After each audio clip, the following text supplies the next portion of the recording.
नमस्कार, मैं हूं नरेश वत्स। इलेक्शन मंत्रा में आपका स्वागत है। दिल्ली के मुख्यमंत्री अरविंद केजरीवाल बार बार ये बयान देकर के बीजेपी उनके विधायकों को खरीद रही है, सनसनी फैला देते हैं। लेकिन अब दिल्ली पुलिस की क्राइम ब्रांच पहुंची है। केजरीवाल की राजनीति पर बात करने के लिए हमारे साथ जितेंद्र तिवारी जी हैं, जो कि संपादक हैं हिंदुस्तान समाचार न्यूज एजेंसी के। सर, सबसे पहले आपका स्वागत है इलेक्शन मंत्रा में। मैं आपसे ये जानना चाहता हूं कि केजरीवाल की राजनीति को कैसे आप देखते हैं। बार बार आरोप लगाते हैं बीजेपी पर कि वो उनके विधायकों को खरीदना चाहती है, ना प्रूफ देते हैं। किस तरफ जा रहे हैं केजरीवाल? भारतीय राजनीति में केजरीवाल फैक्टर शुरू ही सनसनी से हुआ था। दरअसल वो सनसनी पैदा करने वाले राजनेताओं में मैं कहूँ तो जितनी लंबी राजनीति हमने देखी है, लगभग 1980 से लेके अब तक जितनी तेज़ी से उभार हुआ वो अपने आप में सनसनी थी। तो शायद राजनीति में आने के बाद वो उस सनसनी को बरकरार रखना चाहते। भ्रष्टाचार के नाम पे आए थे। मुझे याद है जंतर मंतर पे हम लोग रिपोर्टिंग करने जाया करते थे तो लाइन से कांग्रेस के नेताओं के पोस्टर्स लगे होते थे और उस पर भ्रष्टाचार नंबर, भ्रष्टाचारी नंबर 1, भ्रष्टाचारी। जिन लोगों ने उनके ऊपर मानहानि की, एक भी में भी वो प्रेजेंट नहीं हुए। बाहर अपना माफ़ी मांग कर और कोर्ट के बाहर सेटलमेंट करके सबसे माफ़ी मांगी है। अरुण जेटली से मांगी है, कैप्टन अरविंदर सिंह से मांगी है, शीला दीक्षित से मांगी है, कपिल सिब्बल से मांगी है।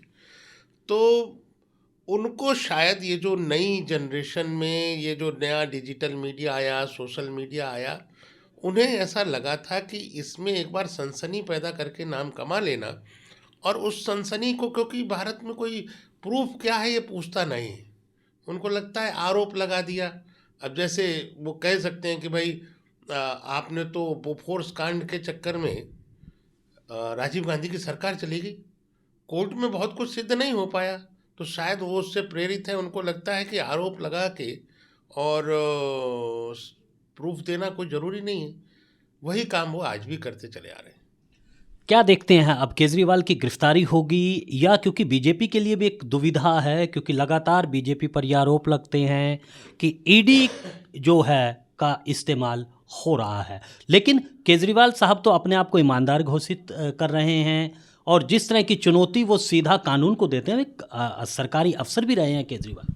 देखिए, स्वयं अगर उनके केजरीवाल जी के ढेरों सोशल मीडिया पे घूम रहे हैं, उन्होंने कहा कि भाई जिसने कुछ गलत नहीं किया उसको सब एजेंसियों के सामने आना चाहिए, कोई डर नहीं है, कोर्ट है, यहाँ लॉ ऑफ कोर्ट चलता है, कोर्ट खुला हुआ है, सब कुछ। आखिर क्या वजह है कि उनके जिस भी मंत्री को किसी भी एजेंसी ने पकड़ा हो, ईडी ने पकड़ा हो, सत्येंद्र जैन हो, मनीष सिसोदिया हो, संजय सिंह हो, ये जब आपने बिल्कुल भी कुछ भी गलत नहीं किया है, उसके बाद भी कोर्ट आपको जमानत नहीं दे रही, तो वो जानते हैं कि जितने लोग गए हैं उसके किंग पिन जो हैं वो अरविंद केजरीवाल हैं। क्योंकि और गलत नहीं था तो आपने शराब नीति स्क्रैप क्यों कर दी? आपके ही ज़माने में 1 पे 2 फ्री, 1 पे 3 फ्री, पेटी के साथ पेटी फ्री वाली शराब जब दिल्ली में बिकने लगी, और उसके बाद जब चारों तरफ से हाहाकार हुआ, सारा पैसा आपने पंजाब की राजनीति में लगाया, सबको मालूम है, खुला है। उसके तथ्य जैसे जैसे जुट रहे हैं, उनके अंदर एक पीड़ा, बेचैनी बढ़ रही है। उनको मालूम है कि अब अगला नंबर मेरा है। जैसे हेमंत सोरेन आखिर 7, 8, 9, 10 ईडी के सम्मन गए, लास्टली क्या हुआ? उनको अरेस्ट करना पड़ा। वो पहले से जानते थे मुझे अरेस्ट होना ही होना है। अरविंद केजरीवाल भी जानते हैं, इसलिए वो लगातार एक लोगों के बीच में उन्होंने जो कहा है उस पर कायम रहे।